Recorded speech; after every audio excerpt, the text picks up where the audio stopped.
Class के अंदर हमने डिस्कशन किया था जावास्क्रिप्ट के कुछ वैलिडेशन के ऊपर, सिंपल वैलिडेशन के ऊपर।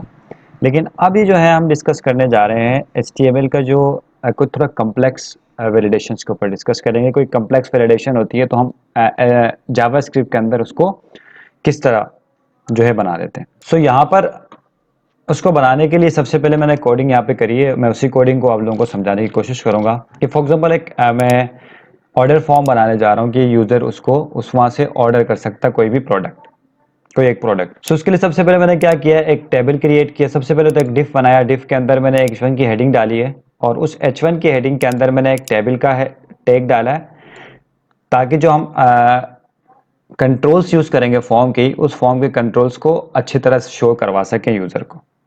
फॉर्म के अंदर हमने एक टेबल का टैग क्रिएट किया और इस टेबल के अंदर हमने कितने रोज क्रिएट करिए, 1 2 3 4 5 और 6। टोटल टोटल 6 रोज हैं, यानी 6 कंट्रोल्स हैं हमारे पास।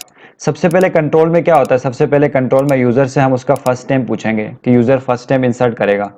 एक टीडी में हमने सबसे पहले क्या किया कि लेबल यूज किया कि सबसे पहले क्या लिखा हुआ है फर्स्ट नेम। उसके बाद दूसरे जो टीडी होगा, टेबल का डेटा होगा, उसके अंदर हमने यूजर से इनपुट लेने के लिए टेक्स्ट बॉक्स बनाया। तीसरे के अंदर हमने कोई मैसेज शो करवाना हो इस टेक्स्ट बॉक्स के अगेंस्ट, इस टेक्स्ट बॉक्स में जो वैलिडेशन लगाएंगे वो वैलिडेशन के हवाले से कोई मैसेज शो करवाना हो तो हम क्या करेंगे, इस टीडी के अंदर कॉलम मैसेज के अंदर शो करवा सकते। सो इसी लेआउट के सारे हमने क्रिएट किए। फर्स्ट नेम का ये लेआउट है तो सेकंड नेम का भी सेम यही, लास्ट नेम का भी सेम यही है। सबसे पहले लेबल है, उसके बाद उसका इनपुट है, उसके बाद उसके लिए कोई मैसेज है। इसी तरह तीसरे जो कंट्रोल है उसके अंदर हमने यूजर का कांटेक्ट पूछ लिया, उसके बाद उससे कांटेक्ट किस तरह पूछा, उसके बाद हमने कोई मैसेज शो करवाया। चौथे में हमने यूजर से प्रोडक्ट का पूछा कि कौन सा प्रोडक्ट यूजर को चाहिए और उसका मैसेज शो करवाया। उसके बाद वाले कॉलम के अंदर हमने, रो के अंदर हमने क्वांटिटी पूछी कि आपको उस प्रोडक्ट की कितनी क्वांटिटी चाहिए। हमने यूजर को एक मैसेज भी शो करवाया कि 1 से लेकर 15 तक आप ऑर्डर कर सकते हैं, उससे ज्यादा ऑर्डर नहीं कर सकते। और बीच में जो है हमने एक चीज लिखा है, एम्परसेंट लिखा, फिर एन लिखा और डैश लिख दिया। इसका मतलब क्या होता है कि ये कुछ स्पेशल कैरेक्टर्स होते हैं एचटीएमएल के अंदर जो एक स्पेशल पर काम परफॉर्म कर रहे होते हैं। फॉर एग्जांपल यहाँ पर ये बीच में क्या करेगा, जो डैश होता है वो डाल देगा। इसी तरह हमने यहाँ पर भी एक चीज यूज किया था, अगर आप लोगों को नजर आएगा तो इसके अंदर हमने क्या किया है, यहाँ पर भी एक स्पेशल कैरेक्टर यूज किया है। वो स्पेशल जो कोड्स होते हैं वो क्या कौन से होते हैं, ये एम्परसेंट एनबीएसपी यानी नो ब्रेकेबल स्पेस, यानी एक स्पेस देना होता है। अगर मैं एचटीएमएल के अंदर सिंपल सी स्पेस दे देता हूं तो ये सिंपल स्पेस है तो ये कभी काउंट नहीं होता है। अगर मुझे कहीं पर स्पेस लगाना है तो मुझे क्या करना होगा, ये कोड लिखना होगा। इस तरह कभी मुझे डैश लगाना हो तो ये कोड लिखना पड़ेगा, इसलिए हमने ये कोड लिखा। और उसके बाद आखिर में यूजर से क्या, यूजर का जो प्राइस है हमारा प्रोडक्ट का वो प्राइस शो कराएंगे, लेबल शो किया और इसके अंदर हमने ये शो करवाया। और आखिर के अंदर बटन हम चूज करेंगे और जैसे ही बटन चूज करेंगे, बटन के ऊपर क्लिक करेंगे तो क्या हो जाएगा, ये फॉर्म सबमिट हो जाएगा। कहां पर एक्शन किया मैंने, इस एक्शन के अंदर हम यूजर को, हम फॉर्म को बताते हैं कि आपने अपने डेटा को कहां पर सबमिट कराना। फॉर एग्जांपल मुझे अपने डेटाबेस में सेव करवाना है तो मैं यहाँ पर डेटाबेस, जिस फाइल के अंदर डेटाबेस की सेटिंग हो गई है उस फाइल का नाम यहाँ पर दे देता। क्योंकि यहाँ पर हम डेटाबेस पे काम नहीं कर रहे हैं तो जस्ट हमने हैश का बटन दबाया, हैश का साइन लगाया, इसका मतलब ये कहीं दूसरे फाइल पे नहीं जाएगा, इसी अपने फाइल पे ही रुक जाएगा। अब अगर इसको मैं रन करके देखता हूं तो आपके सामने एक फॉर्म नजर आ जाएगा, ये फॉर्म आपके सामने नजर आ जाएगा।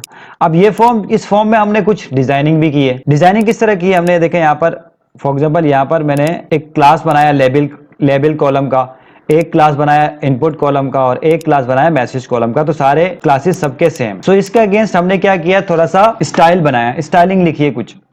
यहाँ पर आप इस स्टाइल के टैग को ओपन करके देखेंगे तो यहाँ पर कुछ स्टाइल लिखी है। बॉडी के लिए हमने कहा बैकग्राउंड कलर इस तरह का होना चाहिए, कलर ऐसा होना चाहिए, उसका फॉन्ट साइज लार्ज होना चाहिए। टेबल के लिए हमने कोई क्या लिखी है, कुछ डिजाइनिंग लिखी है। इसी तरह टीडी जो होता है हमारे पास उसके लिए कुछ डिजाइन लिखी है। लेबल कॉलम का जो क्लास बनाया था उसके लिए कुछ डिजाइन लिखा। इनपुट कॉलम का जो क्लास बनाया था उसके लिए लिखा है। तो इस तरह हमने कुछ यहाँ पर डिजाइनिंग लिखी है। लेकिन टेबल्स के तो जो कॉलम्स होते हैं यहाँ पर हमें नजर नहीं आ रहे हैं। यहाँ पर कॉलम्स अगर देखा जाए तो यहाँ पर बॉर्डर्स वगैरह नजर नहीं आ रहे हैं। तो बॉर्डर्स आपको, अगर इस टेबल के ऊपर जाएंगे और यहाँ पर आप बॉर्डर को ऑन कर देंगे। फॉर एग्जांपल मैंने कहा बॉर्डर्स 2 पिक्सल का बॉर्डर हो, तो मैं इसको रिफ्रेश करूंगा, देखें यहाँ पर आपको बॉर्डर्स नजर आएंगे। अगर आपको बॉर्डर्स नहीं चाहिए तो क्या करेंगे, यहाँ पर इसको 0 कर देंगे, तो क्या हो जाएगा, बॉर्डर्स आप नजर नहीं आएंगे, तो एक सिंपल सा फॉर्म टाइप का नजर आ जाएगा। सो ये हमने डिजाइनिंग की है इसके अंदर। अब इसमें कुछ हमने काम किया है, कुछ कैसा काम किया, फॉर एग्जाम्पल यहाँ पर फर्स्ट नेम में हमने कहा कि फर्स्ट नेम जो होगा वो होगा कम से कम 2 कैरेक्टर्स होने चाहिए और ज्यादा से ज्यादा 15 कैरेक्टर्स होने चाहिए। हमने ये वैलिडेशन लगानी है और इस हमने लगाई है, मैं बताऊंगा। तो जब तक वो वैलिडेशन ओके नहीं होगा, जब तक वो वैलिडेशन परफॉर्म नहीं होगा, जब तक उस जो रिक्वायरमेंट है उस पे आपका नाम नहीं उतरेगा, तो आगे क्या लिखा हुआ इंटर वैलिड नेम। अब जैसे ही रिक्वायरमेंट कंप्लीट होंगी, फॉर एग्जांपल मैंने लिखा आसिफ, तो क्या हो जाएगा, यहाँ पर रिक्वायरमेंट कंप्लीट हो गई, क्या लिखा है यहाँ पर, वैलिड लिखा हुआ नजर आएगा। इसी तरह लास्ट नेम के अंदर भी हमने कुछ वैलिडेशंस लगाई है। वो वैलिडेशंस जब तक जो रिक्वायरमेंट है वैलिडेशन की वो रिक्वायरमेंट कंप्लीट नहीं होगी, तब तक क्या होगा, इंटर वैलिड नेम लिखा हुआ नजर आएगा। और जैसे ही यहाँ पर मैं वैलिड नेम लिख देता हूं, तो क्या लिखा हुआ यहाँ पर, वैलिड है, आपका नाम वैलिड है। सो ये काम कैसे किया हमने, फॉर्म क्रिएट किया, फॉर्म के सबसे नीचे हमने बटन क्रिएट किया, इनपुट टाइप बटन, इसका टाइप हमने बटन रखा, टाइप सबमिट नहीं रखा। टाइप सबमिट रखेंगे तो क्या होता है, वो सबमिट कर देता है, जिसकी वजह से कुछ इश्यूज आ सकते हैं, लेकिन वो सबमिट वाला काम बाद में देख सकते हैं, इसलिए हमने टाइप बटन रखा है यहाँ पर। अब यहाँ पर आके देखेंगे तो हमने फर्स्ट नेम और लास्ट नेम के अंदर जो वैलिडेशन लगाई, कैसे लगाई, ऑन ब्लर के ऊपर हमने एक वैलिडेट फर्स्ट नेम का मेथड कॉल कराया, और लास्ट नेम के अंदर ऑन ब्लर के ऊपर हमने यहां पर वैलिडेट लास्ट नेम का मेथड कॉल कराया। अब ये देखना होगा कि ये मेथड्स लिखे हुए कहां हैं। तो यहां पर आप जैसे ऊपर जाएंगे, जैसे ही हमारे पास ये स्टाइल का टैग खत्म हो जाता है, तो हमने यहां पर स्क्रिप्ट का टैग ओपन किया, यानी यहां पर हमने जावास्क्रिप्ट लिख दिया है। जैसे स्क्रिप्ट का टैग ओपन किया, यहां पर आपको सबसे पहले क्या नजर आएगा, वैलिडेट फर्स्ट नेम का जो मेथड हमने यहां पर कॉल करवाया, ये यहां पर हमें नजर आ जाए। अब इस वैलिडेट फर्स्ट नेम के अंदर हमने कोडिंग की है। यहां पर क्या क्या कोडिंग की है हमने, सबसे पहला काम तो क्या किया कि जो फर्स्ट नेम यूजर जो इंसर्ट करेगा इस टेक्स्ट बॉक्स के अंदर, उस टेक्स्ट बॉक्स की वैल्यू को हमने एक वेरिएबल में रख दिया। उसके बाद हमने यहां पर रिजिक्स लिखी है। रिजिक्स के बारे में मैंने लास्ट वीडियो में बता दिया था, उसको देख लेंगे। तो रिजिक्स के अंदर हमें कोई पैटर्न बताना होता है यूजर को, हमें कोई पैटर्न बताना होता है टेक्स्ट बॉक्स को, हमें कोई पैटर्न बताना होता है कंट्रोल को, ताकि अगर वो कंट्रोल उस पैटर्न पे फॉलो नहीं करेगा तो क्या एरर देगा, एरर दे देगा। अगर फॉलो करता है उस पैटर्न को तो एरर नहीं देगा। इसमें हमने क्या पैटर्न दिया, फॉर एग्जांपल हमने पैटर्न दिया कि यूजर स्मॉल ए से लेकर कैपिटल स्मॉल जेड तक लिख सकता है, कैपिटल ए से लेकर कैपिटल जेड तक लिख सकता है, फिर बैकस्लैश एस कोई स्पेस लगा सकता है, फिर बैकस्लैश पोस्ट्रोफी, कभी किसी नाम में पोस्ट्रोफी भी आ जाती है, फिर हमने बैकस्लैश लगाया और हमने डैश भी लगाया। तो ये सब कुछ हो सकता है। क्या क्या कैरेक्टर्स, इसमें कोई इंटीजर कैरेक्टर यूज नहीं हो सकता, ए टू जी यूज हो सकता है, स्पेस यूज हो सकता है, पोस्ट्रोफी यूज हो सकता है और डैश यूज कर सकते हैं। उसके फौरन बाद कर्ली ब्रैकेट्स के अंदर हमने यहाँ पर बताया कि कम से कम कितने होने चाहिए, 2 कैरेक्टर्स होने चाहिए, और ज्यादा से ज्यादा कितने होने चाहिए, 15 कैरेक्टर्स होने चाहिए। तो अगर हम लोग एक कैरेक्टर लिखेंगे तब भी एरर देगा, अगर हम लोग 16 कैरेक्टर लिखेंगे तब भी एरर देगा। तो ये पैटर्न हमने यहाँ पर बता दिया। वंस पैटर्न जैसे ही हमने बताया, उस पैटर्न को अब टेस्ट करवाना होगा। उसको टेस्ट कराने के लिए एक कंडीशन लगाया इफ का। हमने कहा अगर ये जो रिजेक्ट है उसको टेस्ट करो फाइल नेम के ऊपर। अब ये फाइल नेम यूजर जो भी इनपुट करेगा वो इस रिजेक्ट के ऊपर जाएगा और टेस्ट करेगा। अगर ये रिजेक्ट के पैटर्न के ऊपर उतरता है तो क्या करेगा, ये जो कोड है हमने लिखी है इस कोड को फॉलो करेगा, और अगर इस पैटर्न को फॉलो नहीं करता तो क्या करेगा, एल्स में चला जाएगा। तो हमने क्या किया है, जैसे अगर इस पैटर्न को फॉलो करेगा तो आपने सबसे पहला काम क्या करना है, ये जो मैसेज बॉक्स है, मैसेज कॉलम है, इस मैसेज कॉलम में कोई नाम शो करवाना है। तो इसकी आईडी हमने लगाई है स्पेन की, एक स्पेन लगाया, उसकी आईडी हमने रखी फर्स्ट नेम स्पेन। तो यहाँ पर हमने सबसे पहले क्या करेंगे, जो फर्स्ट नेम स्पेन है उसके स्टाइल को सबसे पहले काम क्या करेंगे, कलर करेंगे ग्रीन, ताकि यूजर को लगे कि मेरा काम सही हो गया। कलर क्या करेंगे, document dot gate element by ID करेंगे, स्पेन की आईडी उठाएंगे, उसके स्टाइल को क्या करेंगे, कलर करेंगे ग्रीन। और सेकेंड लाइन में हम क्या करेंगे, उसी का ही जो इनर HTML है उसके अंदर क्या लिखेंगे, वैलिड लिख देंगे, और वो थोड़ा बोल्ड होना चाहिए। तो हम क्या करेंगे, स्ट्रॉन्ग का टैग यूज कर सकते हैं। यहाँ पर हमने ओपन किए इन्वर्टेड कॉमास को, और इसके अंदर हमने यहाँ पर स्ट्रॉन्ग का टैग ओपन किया और इसके अंदर हमने वैलिड लिख दिया। और सेम अगर एल्स में कंडीशन फॉल्स हो जाता है, पैटर्न फॉलो नहीं करता है, तो कंडीशन में सबसे पहला काम क्या होना चाहिए, उसका कलर रेड होना चाहिए।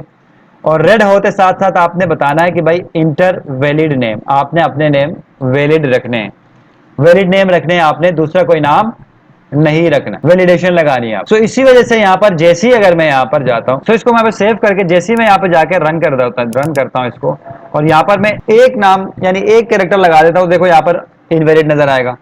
जैसे ही यहाँ पर मैं 2 लगा देता हूँ तो वैलिड नजर आएगा।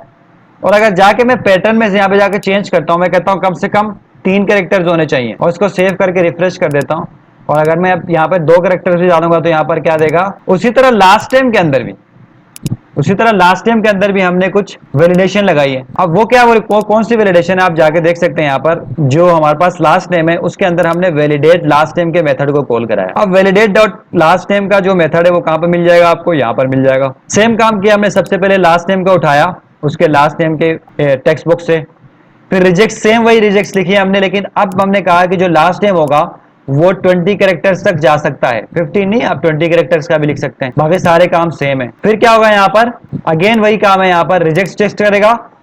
अगर रिजेक्ट्स के पैटर्न पे फॉलो करता है वो नाम तो ग्रीन में शो करेगा वैलिड, अदरवाइज क्या करेगा, रेड में शो करेगा इंटर वैलिड नेम। सो इस तरह हम लोग ये वैलिडेशंस लगा सकते हैं। 2 वैलिडेशन हमने लगाई है। अब यहाँ पर एक सबसे बड़ा इशू क्या है कि हमने एक छोटा सा फॉर्म क्रिएट किया है, और ये कितने लाइन ऑफ कोड हो गई हमारे पास, कम से कम 163 लाइन ऑफ कोड हैं। सो 163 लाइन ऑफ कोड हैं, तो थोड़ा सा मैनेज करने में, अब छोटा सा फॉर्म बनाने में इतना हमने कोडिंग लाइन ऑफ कोड लिखा है, तो बड़ा कोडिंग होगा तो बहुत लंबा हो जाएगा, उसको हैंडल करना मुश्किल हो जाएगा। अब देखो मुझे बार बार ऊपर जाना पड़ता है, देखना पड़ता है, फिर नीचे जाना पड़ता है, देखना पड़ता है। उसके लिए आप क्या कर सकते हैं, सबसे पहला काम, जो स्टाइल का टैग हमने यहाँ पर यूज किया है उसको क्या कर सकते हैं, एक अलग फाइल में लेके जाएंगे और उसको क्या करेंगे, लिंक करवाएंगे। उसके लिए सिंपल काम क्या करेंगे, फाइल में जाएंगे, न्यू फाइल करेंगे, और जो HTML इस स्टाइल के टैग के अंदर जो भी प्रॉपर्टीज लिखी हुई हैं CSS की, उसको यहाँ से कट करेंगे और यहाँ पर पेस्ट करेंगे, यानी स्टाइल टैग अब एम्प्टी हो गए। अब स्टाइल टैग को हम यहाँ से हटा देंगे, तो लाइन ऑफ कोड देखो कितनी कम हो गई। अब लाइन ऑफ कोड 1118 पे आ गए। अब क्या करेंगे, इसको यहाँ पर सेव करेंगे। सेव कैसे करेंगे, यहाँ पर इसका नाम हम रखेंगे वैलिडेशन डॉट CSS, और यहाँ पर जाके इसकी CSS को सेलेक्ट कर देंगे। तो क्या हो जाएगा, ये CSS की फाइल हमने अलग से सेव कर दी। क्लियर है, सेव कर दूंगा। जैसे ही सेव करूंगा यहाँ पे देखिए कलर वगैरह यहाँ पर चेंज हो गया हमारा। अब मैं सिंपल जाऊंगा, जो वैलिडेशन का हमारे पास पेज बना हुआ था, यहाँ पर लिंक को, इस वैलिडेशन को, जो वैलिडेशन हमने बनाई वैलिडेशन डॉट CSS को यहाँ पर लिंक कराऊंगा। कैसे, मैंने लिंक टैग ओपन कर दिया, रिलेशन बताया, स्टाइल शीट है, टाइप बताई स्टाइल शीट डॉट टेक्स्ट है, और यहाँ पर इसका मुझे सिंपल जस्ट क्या करेंगे, उसका पाथ दे देंगे। तो इस तरह क्या हो जाएगा, यहाँ पर हमारे पास लाइन ऑफ कोड कम हो जाएगा। अब अगर मुझे कोई डिजाइनिंग इसमें चेंज करनी है तो मैं सिंपल यहाँ पे वैलिडेशन डॉट CS में चेंज करूंगा, ऑटोमेटिकली यहाँ पर चेंज हो जाएगा। इसी तरह जो हमने यहाँ पर स्क्रिप्ट लिखी है ये भी बहुत लंबा लाइन ऑफ कोड्स में है, तो हम क्या कर सकते हैं, एक नया फाइल बना सकते हैं जावास्क्रिप्ट का और उसको यहाँ पर लिंक करा सकते हैं। उसके लिए भी सेम यही काम करेंगे, फाइल में जाएंगे, नया फाइल बनाएंगे, और उस पूरे कोड को जहाँ पर जावास्क्रिप्ट की जितने भी कोड हमने लिखी है उस पूरे कोड को यहाँ पे क्या करेंगे, कट करेंगे और इसमें जाके पेस्ट कर दें। अब यहाँ पर जाके आप देख सकते हैं कि स्क्रिप्ट के टैग को मैं हटा दूंगा, तो जो आपकी लाइन ऑफ कोड है कितने तक आ गई, यानी 57 लाइन ऑफ कोड है आपके वेबसाइट के पेज के अंदर। अब इसको मैं सेव कर दूंगा यहाँ पर, और इसका नाम हम रखेंगे वैलिडेशन डॉट, इस अब के बाद हम CSS नहीं रखेंगे, JS रखेंगे, क्योंकि जावास्क्रिप्ट की फाइल है। और यहाँ पर जाके जावास्क्रिप्ट को चूज करेंगे और सेव कर देंगे। जैसे ही सेव करेंगे जावास्क्रिप्ट का यहाँ पर आपको शो हो जाएगा। सो अब फायदा क्या, अगर हमें कोई जावास्क्रिप्ट में चेंजेस करनी हो तो इस फाइल में करेंगे, कोई डिजाइनिंग में चेंजेस करनी हो तो CSS के फाइल में करेंगे, और अगर कोई चीजें ऐड करनी हो अपने पेज के अंदर तो हम मेन पेज पे करेंगे। अब जस्ट यहाँ पर हमें क्या करना होगा, स्क्रिप्ट का टैग ओपन करना होगा और उसके अंदर हमने जो वैलिडेशन डॉट JS है उसका लिंक देना होगा। सो स्क्रिप्ट का टैग ओपन करेंगे हम लोग सबसे पहला काम, और इसके अंदर सोर्स देंगे।